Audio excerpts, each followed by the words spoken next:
예수님을 바라보자는 책에서 유기성 목사님은 이런 외화를 소개합니다. 옛날에 고집센 사람과 똑똑한 사람이 있었대요. 그런데 이 둘 사이에 다툼이 일어난 거예요. 고집센 사람은 4 곱하기 7이 27이라고 주장하고 똑똑한 사람은 4 곱하기 7이 28이라고 주장을 합니다.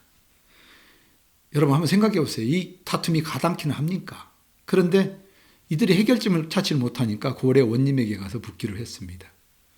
그런데 원님이 한심스럽다는 투로 고집센 사람에게 묻습니다. 내가 4 곱하기 7은 27이라고 말했니? 그러니까 예, 당연하죠. 당연한 사실 아닙니까? 그러자 고을 원님은 다음과 같이 말을 합니다. 27이라고 답한 놈은 풀어주고 28이라고 답한 놈은 곤장을 10대를 쳐라.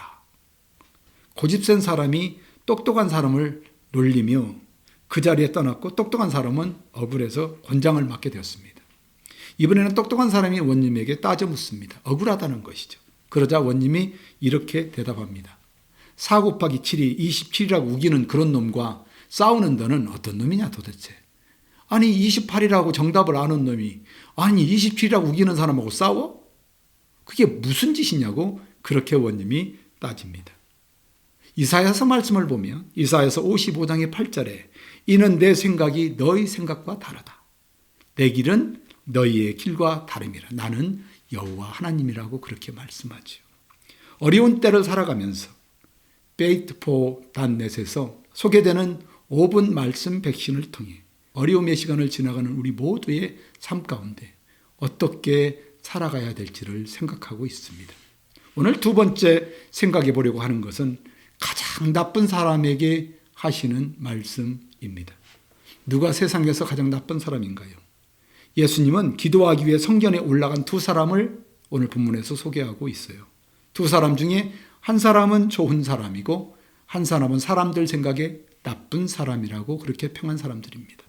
그런데 예수님은 오늘 말씀을 시작하면서 자기를 의롭다 믿고 다른 사람을 멸시하는 자들에게 비유로 말씀하셨다. 그렇게 말씀을 시작합니다. 그 중에 한 사람은 기도하는데 실제로 기도를 잘못한 것이지요. 예수님이 보시기에. 그러나 한 사람은 나쁜 사람인데 예수님이 보시기에는 옳은 기도를 하신 것입니다. 그 중에 좋은 사람은 사회적으로나 종교적으로 혹은 사람들에게 대단히 존경받는 사람이었습니다. 그러나 그들은 매우 좋은 사람이라고 사람들이 평가를 하지만 예수님은 바리새인을 그렇게 평가하고 있지 않습니다.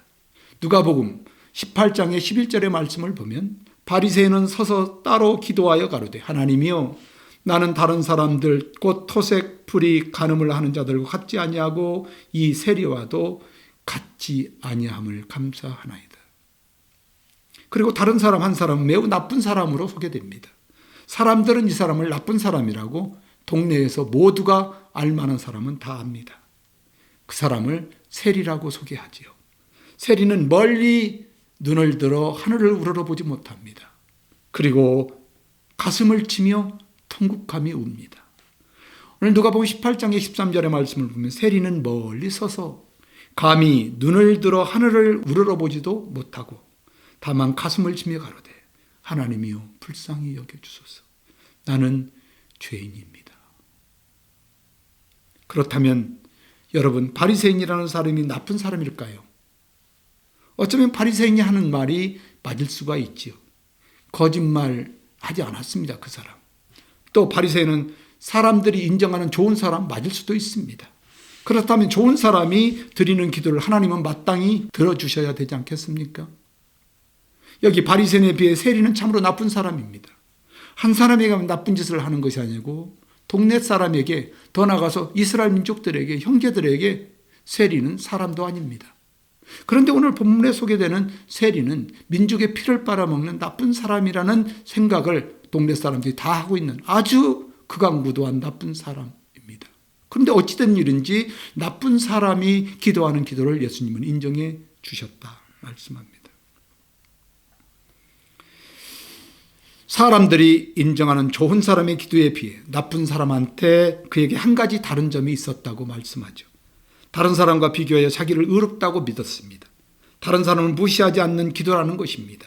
기도는 자기를 고백하는 것이지 다른 사람과 비교하여 자기가 스스로 옳은 것처럼 하는 것이 기도자가 아니라는 것입니다. 그리고 조건부로 무엇을 요구하는 행위가 기도가 아니라고 주님은 말씀하고 있는 것이죠.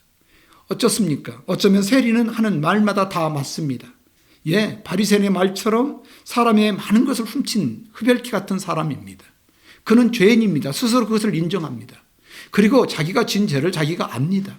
동네 사람만 아는 게 아니고 자기도 압니다. 그것 때문에 하나님 앞에 드릴 말씀이 없는 것이죠.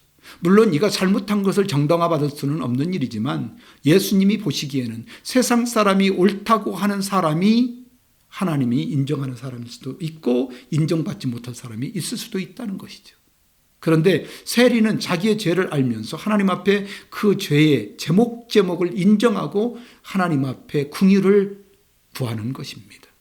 우리가 어려움을 살아가면서 사랑하는 여러분, 내가 하나님 앞에 기도하며 낭망하지 않는다고 하지만 적어도 나의 기도의 내용이 하나님 앞에 부신과 조건부로 요구하는 기도라면 사랑하는 여러분, 지금 이 시간 내 주님 예수님 앞으로 돌아오십시오. 그리고 예수님의 말씀처럼 적어도 세례의 마음을 가지고 내가 죄인 중에 개수임을 깨닫고 내가 의로운 것이 아니라 내 주님 예수님이 의로움으로 예수 그리스도 안에서 자유함을 누리는, 그리고 정말로 나쁜 사람의 말씀 가운데 너는 의롭다라고 인정한 주님의 의로움, 내가 의로운 것이 아니라 내 주님 예수님의 의로움으로 하나님이 나를 의롭다 인정한 구원받은 성도로 사시기를 주의 이름으로 축복합니다.